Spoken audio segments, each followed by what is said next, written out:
Assalamualaikum warahmatullahi wabarakatuh. Sebelumnya, perkenalkan, nama saya Hastuti dengan stambuk Q1A119076, jurusan Ilmu dan Teknologi Pangan Fakultas Pertanian Universitas Haluoleo. Di sini saya akan mempresentasikan tugas mata kuliah dari aplikasi bioteknologi pangan yang berjudul Pemanfaatan Ekstra Kasar Enzim Papain pada Proses Dekafeinisasi Kopi Robusta. Itu saja perkenalan singkat dari saya, langsung saja ke pembahasan materi. Langsung saja, yang pertama, pengertian kopi. Kopi merupakan salah satu minuman yang sangat digemari oleh masyarakat Indonesia maupun negara lain di dunia karena memiliki cita rasa dan aroma yang khas. Hal ini menyebabkan kopi menjadi komoditas perkebunan yang potensial dan andalan sebagai komoditi penambah devisa negara. Produksi kopi di Indonesia sekitar 748.000 ton atau 6,6% dari produksi kopi dunia pada tahun 2012. Jumlah produksi kopi Robusta mencapai lebih dari 601 ton atau 80,4%, dan produksi kopi Arabica mencapai lebih dari 147 ton atau 19,6%. Sedangkan dekafeinasi merupakan proses penurunan kadar kafein atau bahkan menghilangkan kadar kafein pada suatu pangan, baik secara alami maupun menggunakan bahan kimia.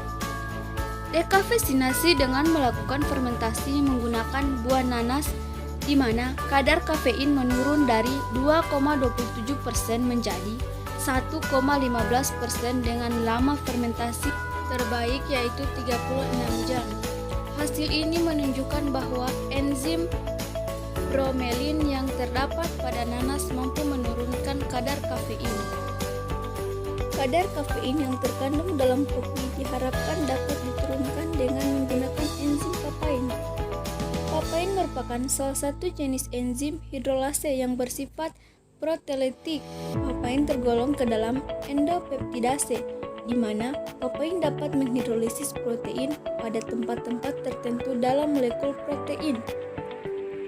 Enzim papain mampu menghidrolisis protein pada biji kopi. Selama proses fermentasi, terjadi hidrolisis protein yang dihasilkan enzim proteolitik seperti papain. Hidrolisis protein pada vakuola biji kopi mengakibatkan kafein keluar dan tercuci pada proses pencucian kopi setelah fermentasi dilakukan, sehingga penambahan enzim proteolitik dapat menurunkan kadar kafein pada kopi. Adapun tujuan dilakukannya penelitian ini untuk meningkatkan konsentrasi yang terbaik dari ekstrak kasar enzim papain untuk menurunkan kadar kafein kopi dan disukai oleh penulis. Proses diverifikasi enzim.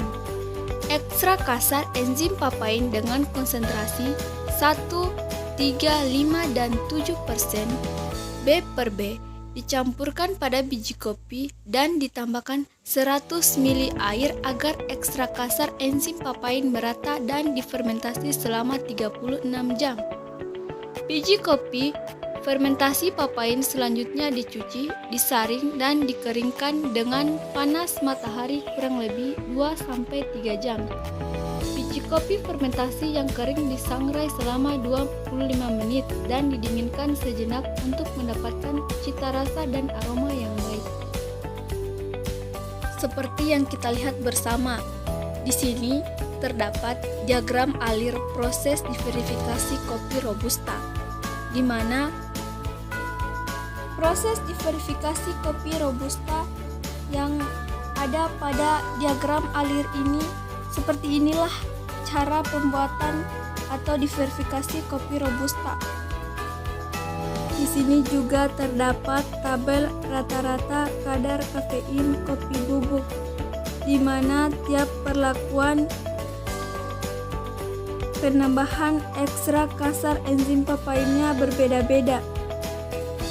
Seperti yang kita lihat pada tabel tiap-tiap perlakuan tadi, terdapat perlakuan P1 dilakukan penambahan ekstra kasar enzim papain sebesar 1%, sehingga kadar kafein pada perlakuan P1 merupakan kadar kafein tertinggi. Kadar kafein pada perlakuan P1 sudah menunjukkan bahwa kadar kafein kopi bubuk menurun dari 1,94% menjadi 1,23%. Terjadinya penurunan kadar kafein menunjukkan bahwa enzim proteolitik mampu menurunkan kadar kafein pada biji kopi.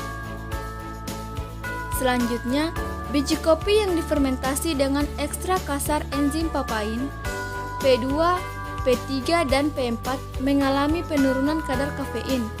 Selama proses fermentasi, enzim papain akan menghidrolisis protein pada vakuola menjadi asam amino. Senyawa-senyawa di dalam vakuola seperti kafein dan asam amino akan keluar.